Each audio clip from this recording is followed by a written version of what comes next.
இயேசுவில் என் அன்பு சகோதர சகோதரிகளே, ஆண்டவர் நாமத்திற்கு சோத்திரம். தினம் ஒரு ஜப வழியாக பேசிக்கொண்டிருப்பது உங்கள் அன்பு சகோதரன் பிரபு. எப்படிங்க இருக்கீங்க? இன்றைய நாள் எப்படிங்க போச்சு? உங்களுக்கு மகிழ்ச்சியாக இருந்தீங்களா? எப்போவுமே சந்தோஷமாக இருங்க. நம் ஆண்டவராகிய இயேசு கிறிஸ்து நம் தலைகளை உயர்த்த போகின்றார். எங்கெல்லாம் நீங்கள் அவமானப்பட்டீங்களோ, எங்கெல்லாம் நீங்கள் வெக்கப்பட்டு தலை குனிஞ்சிங்களோ, துக்கத்தினால், தனிமையினால் அல்லது பாவத்தினால் நீங்கள் தலை குனிந்தீர்களோ, அந்த இடத்துல நம்ம ஆண்டவராகிய இயேசு கிறிஸ்து தலை உயர்த்த போகின்றார். இன்னைக்கு கூனி குறுகி வாழ்கிற நிலைமையாயிடுச்சுல, யார்கிட்ட எழுத்து பேச முடியலல்ல, என்னடா வாழ்க்கை அப்படின்ற மாதிரி இருக்குல்ல, நமக்கு வாழ்க்கையில் ஏண்டா இந்த மாதிரி பிரச்சனைகள்லாம் வந்துட்டு இருக்குன்னு தெரியலല്ലോ, ஒன்றுமே புரியலല്ലോ. எங்களுக்கு மட்டும் தான் இப்படி நடக்குதான்னு ஒன்றும் புரியல பிரதர். எல்லாருமே சந்தோஷமாக இருக்காங்கன்னு எனக்கு தெரியல. ஆனால் ஆண்டவராகிய இயேசு கிறிஸ்து தினந்தோறும் நாங்கள் ஜெபிக்கிறோம், அவருக்காகவே நாங்கள் ஒப்பு கொடுக்குறோம் ஒரு சில விஷயத்தெல்லாம். ஆனால் எங்களுக்கு சோதனை மேலே சோதனை வந்துக்கிட்டே இருக்குது.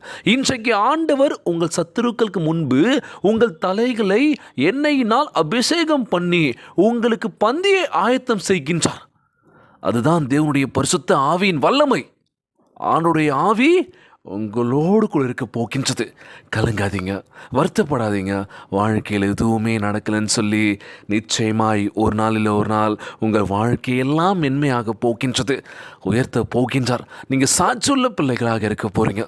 இன்றைக்கி நிறைய பேரோட குடும்பத்தில் நடக்கிற ஒரு பிரச்சனை என்ன அப்படின்னா, என் பசங்களுக்கு திருமணம் பண்ணி வச்சேன் பிரதர், பார்த்து பண்ணோம் ஒவ்வொரு விஷயத்தையும்.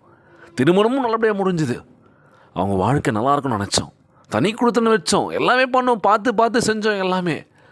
அவங்களுடைய வாழ்க்கை இன்றைக்கி சந்தோஷமாக இருக்கான்னு பார்த்தா இல்லை பிரதர்.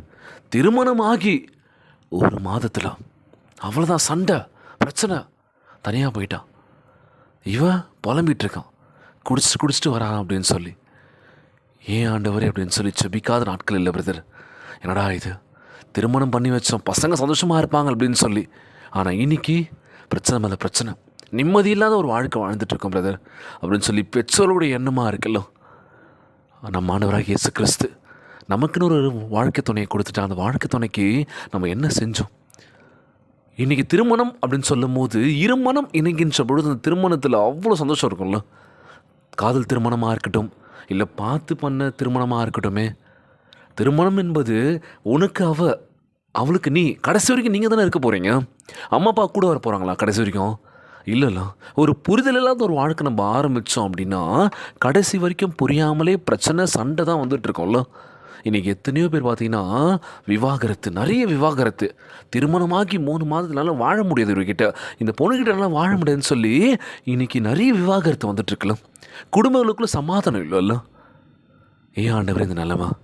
திருமணம் அப்படின்னும் போது அந்த புரிதலோடு திருமணம் பண்ணி வச்சு வாழ்க்கையில் சந்தோஷத்தை கொடுங்கன்னு சொல்லி கேட்குறோம்ல. எத்தனையோ பேர் நம்ம கூப்பிட்டு சந்தோஷமாக வாழ்த்துங்கன்னு சொல்லி கூப்பிட்றோம் எல்லாருமே. எவ்வளோ செலவு பண்ணுறோம். செலவு பண்ணி ஒவ்வொன்று கிராண்டாக பண்ணுற திருமணமும் சரி, சாதாரண பண்ணுற திருமணமும் சரி, பிரச்சனையில் தான் முடியுதுல்ல. ஸோ ஒற்றுமையாக இருங்க, திருமணம் பண்ணி வச்சு சந்தோஷமாக வாழணும். வாழ்க்கை உனக்காக அவனுக்கு நீ அப்படின்ற மாதிரி நம்ம ஆண்டவராகிய இயேசு கிறிஸ்து உங்களை இணைத்திருக்கின்றார் என்றால் நீங்கள் வாழ்க்கையில் நல்ல நிலைமைக்கு போகணும் தானே எதிர்பார்க்குறோம். குழந்தை பிறந்துச்சு, அந்த குழந்தை கூட நீங்கள் சந்தோஷமாக டைம் ஸ்பெண்ட் பண்ணணும்ல. நம்ம ஆண்டவராகிய இயேசு கிறிஸ்து திருமணமான ஒவ்வொரு தம்பதியினரும் ஆசீர்வதிக்கணும்னு சொல்லி ஜெபிக்கலாமா? ஒற்றுமையாக இருக்கணும்னு சொல்லி கேட்கலாமா? இல்லை பிரதர், என்னால் செட் ஆகாது, அவர் கூட வாழ முடியாது, ஐயோ அந்த பொண்ணு கூட என்னால் வாழ முடியாது, எனக்கு பிடிக்கல அப்படின்னு சொல்லி இன்றைக்கி பிரிஞ்சு போய் வாழ்ந்துட்டுருக்க எத்தனை பேர், அவங்களுக்காக நம்ம ஜெபிக்க போகிறோம். ஒன்றிணைந்து சந்தோஷமாக இருக்கணும்னு சொல்லி கேட்கலாமா? இன்றைய நாள் ஜெபம் ஒவ்வொரு குடும்ப உறவுகளுக்காக நம்ம ஜெபிக்க போகிறோம். குடும்பங்களுக்குள்ள ஒத்துமை சமாதானமாக இருக்குன்னு சொல்லி கேட்க போகிறோம். உங்கள் குடும்பத்தில் பரிசுத்தத்தில் பொருளாதாரத்தில் நம்ம ஆண்டவராகிய இயேசு கிறிஸ்து உங்களை உயர்த்துவதாக கேட்கலாமா? ஏசப்பா கிட்ட எல்லாருக்கும் நம்ம ஜெபிக்கலாமா? முக்கியமாக குடும்பங்களுக்காக நம்ம ஜெபிக்க போகிறோம். திருமணமான ஒவ்வொரு கணவன் மனைவிக்காக நம்ம ஜெபிக்க போகிறோம். இவர் தான் எனக்கு, அவங்க தான் அப்படின்னு சொல்லி புரிதலோடு நம்ம வாழ்க்கையை தொடங்கணும்னு சொல்லி நல்ல ஆற்றலையும் உடல் வலிமையும் ஆரோக்கியத்தையும் கொடுக்கணும்னு சொல்லி கேட்கலாமா? இன்றைய நாளில் நம்ம ஆண்டவராகிய இயேசு கிறிஸ்து ஒற்றுமையை கொடுக்கணும், சமாதானத்தை கொடுக்கணும்னு சொல்லி கேட்கலாம். இன்றைய நாள் ஜெபம், ஜெபத்திற்குள்ளாக பயணிப்போமா? எங்களை மிகவும் அதிகமாய் நேசிக்கின்ற அன்புள்ள ஆண்டவர் ஆண்டவராகிய இயேசுவே, இன்றைய நாள் வாக்குறுதி வசனத்திற்காக நன்றி ராஜா. அன்புள்ள ஆண்டவரே, எங்கள் தலையை உயர்த்துகின்றவராய் எங்கள் கொம்புக்கு பின்னாலாக நீர் பலனாய் இருப்பதற்காக உம்மை சோத்தரிக்கின்றனப்பா. நாங்கள் தாழ்வில் இருந்தபோது சாம்பலில் இருந்து எங்களை தூக்கி எடுத்து சந்தோஷத்தினால் முடிசூட்டினீரே, நன்றி தகப்பனே.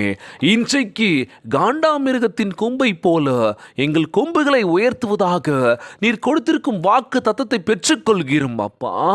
ஆண்டவரே, பரிசுத்த ஆவியின் தைலத்தினால் எங்களை அபிஷேகித்தரல வேண்டும் என்று கேட்கிற இயேசப்பா.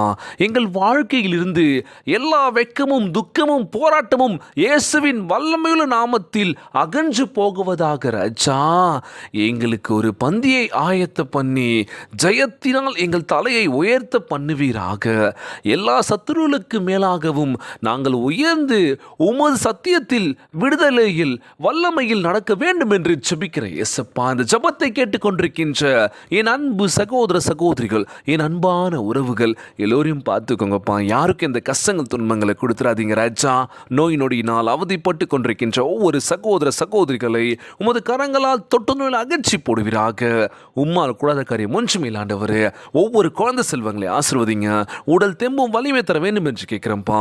கணவன் மனைவிக்குள்ள ஒற்றுமை கொடுங்க, சமாதானத்தை கொடுங்கன்னு சொல்லி கேட்கிறேன் ஏசப்பா. எல்லோரும் நல்லா இருக்கணும் ஆண்டவரே.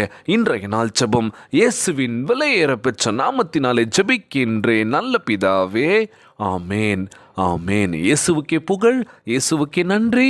மரியே வாழ்க. God bless you all.